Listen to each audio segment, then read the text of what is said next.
Hello, everybody. My name is Sienna, and I am wanting to cover cases that are unsolved still in Pennsylvania.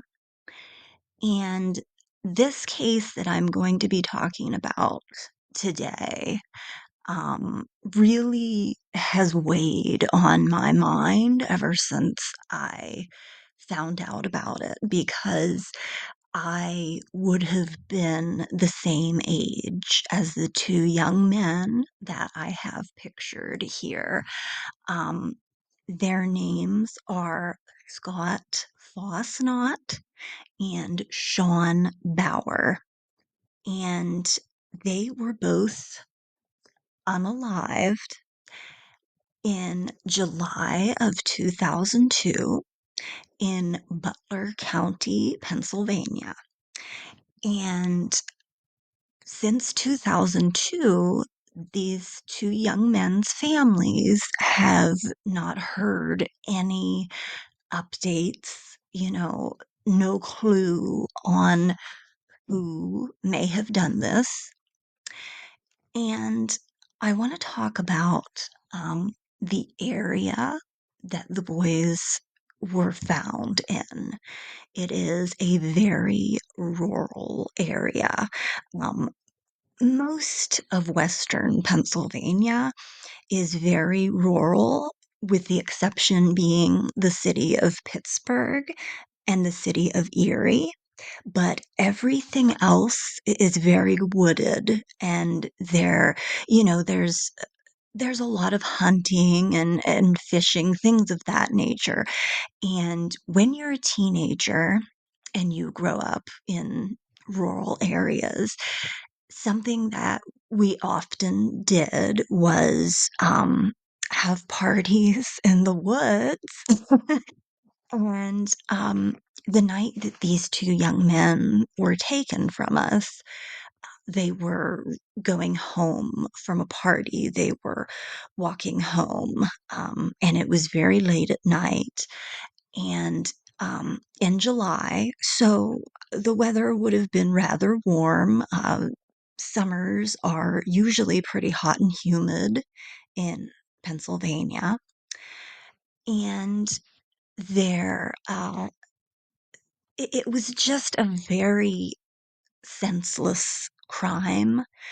I believe that it was an accident, but I do think that somebody knows who harmed these two young men, and I'm gonna get into why that is. So, credit to the Unresolved podcast. Michael Wellen is the creator of it. I found most relevant and most detail of what happened from him. And I am just going to tell you a little bit about how it all happened or what the police believe it all happened. So the boys were walking home in the rural area from a party, and a woman was driving along the road, and she and this road is called Cash Dollar Road, and it is in Forward Township. And the closest, from what I could see on a map, the closest town is Mars, Pennsylvania. Yes, Mars, like the planet. We have a little town here called Mars, and that is the closest town to this Cash Dollar Road. And this lady was driving, and she saw what she at first thought were deer laying in the road because it is rural PA. And if I had a dollar for every deer that I passed laying in the road, why, I would be a very rich person. But when she got closer, she saw that it was two bodies.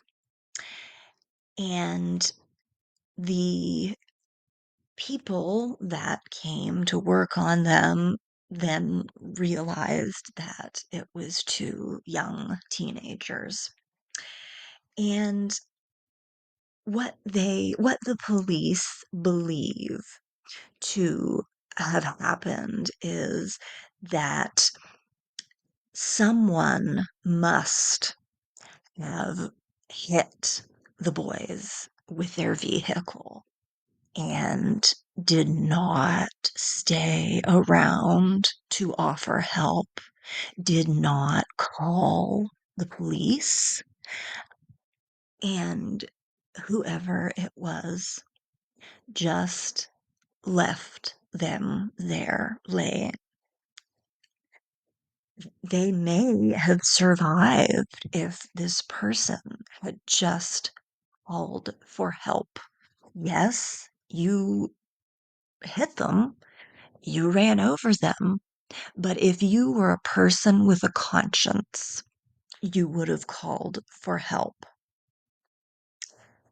So the police get there, and it was around 2 a.m. in the morning. And the people that, the woman that found the boys laying there said that it was the worst thing that she had ever seen in her life. And especially when she saw that they were young teenagers.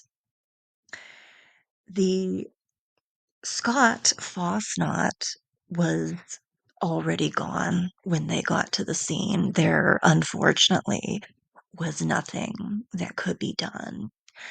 Shawn Baur, though, was still living.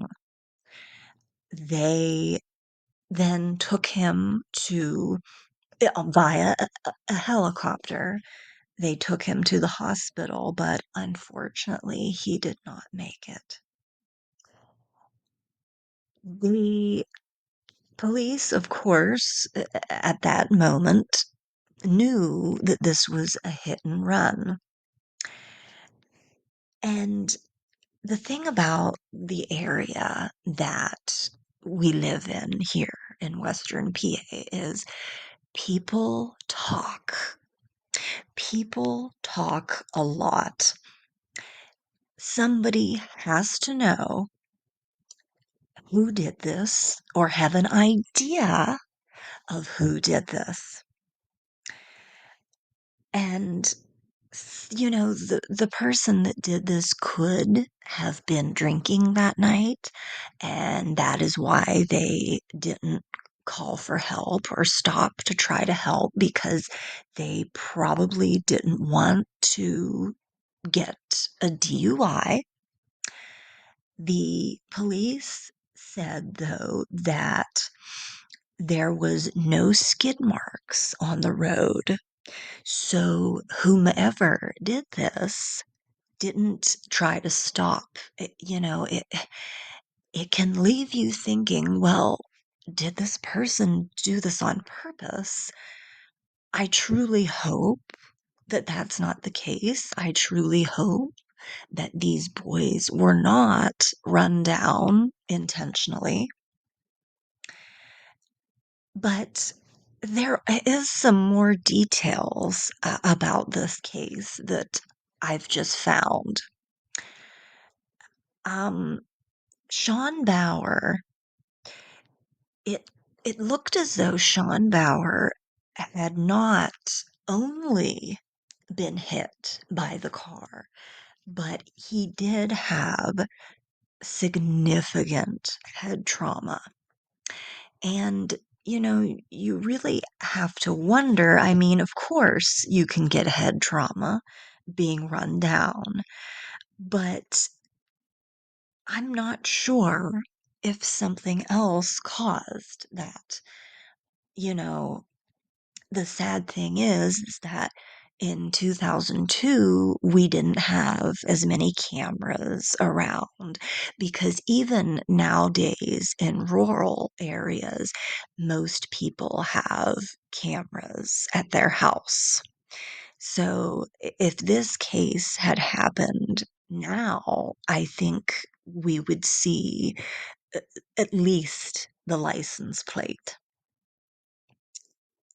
And, you know, people do think that it most likely is an accident, but there is still that what if?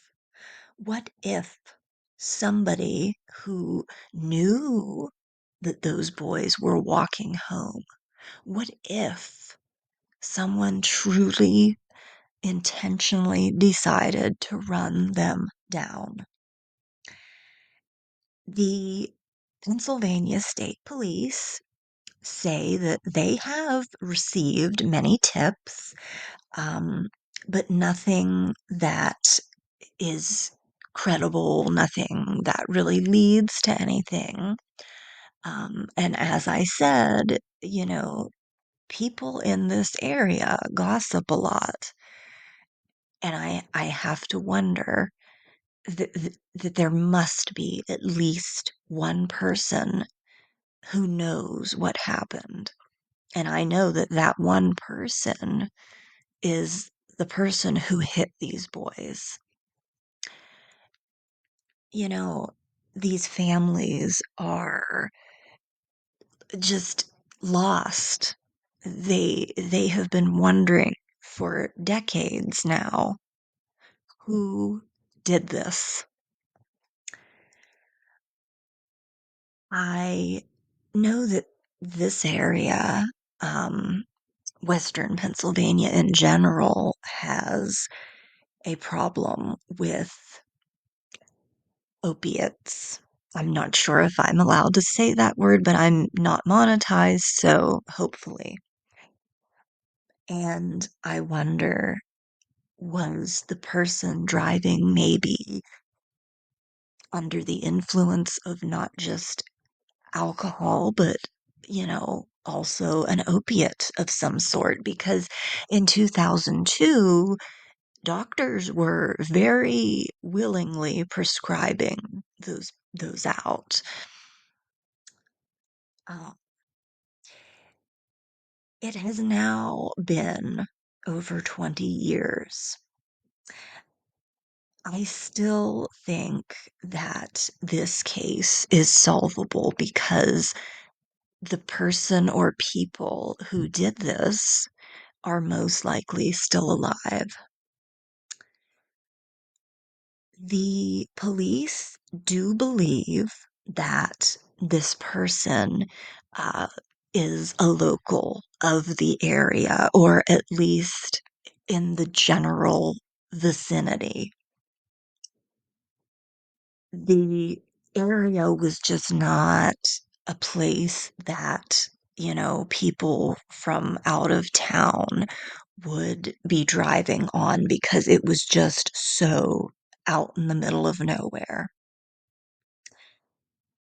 And yes, the boys were drinking and they were underage, but I really don't think that that's out of the ordinary because I will admit I drank as a teenager. It's when you're a kid, you want to try that stuff, and alcohol is an easy thing to get, and take it from your parents. But I truly think that this was probably not an intentional thing that happened. I think that the person who hit these boys was probably under the influence of something, and they were not paying much attention. And it is a very dark back road that wouldn't have had street lights or anything like that. And they probably did not see the boys. because the lack of skid marks says that they made no attempt to stop before they hit the boys. But again, there are these lingering questions that we have of why Shawn Baur had such significant head injuries and what in the world caused them. I really am hoping that somebody realizes that the right thing to do would be to tell that they either did this or know who it is that did this. And one of the state police that was working on this case, his name is Lieutenant Robert Lizick. In an interview with the Pittsburgh Post-Gazette, he even said, "There's always someone who knows something." And I agree, especially in this area. People always know what's going on and who does what. So we also have the Pennsylvania Crimestoppers have offered a reward up to $20,000 for any information. And hopefully somebody will come forward and admit that they are the ones that did this, or we can only hope that someone comes to the realization that they need to tell who did this. I just want to say to whoever is responsible, think about if these were your sons. Wouldn't you want somebody to come forward to give these families closure? These boys were taken entirely too young. They were 15 and 16 years old. They had their entire lives ahead of them. Please do the right thing. You will feel so much better if you just confess. Everyone will understand that if you were scared and didn't know what to do, and if this was an accident, people will understand that. But what they don't forgive or understand is if you know something and you're keeping it from the police. I just ask that the person or people responsible for this do the right thing. And that is the case of the boys in Butler County that were the hit and run. I don't expect that this video will change lives, but I just want more people to know about it because it doesn't get enough coverage. It's only very local coverage, like Pittsburgh covers it. I really want to get the word out there about these boys because they deserve justice and their families deserve some kind of closure. I know nothing will bring them back, but they deserve to know what happened. Thank you for watching this, and please, if you can, spread the word of this case around to people that you know, especially if you live in the Western PA area, whether it's Butler County, Mercer County, Lawrence County, any of them. Please share this story because you sharing this may help bring somebody forward that knows something. So again, thank you so much for watching, and I will see you in the next one.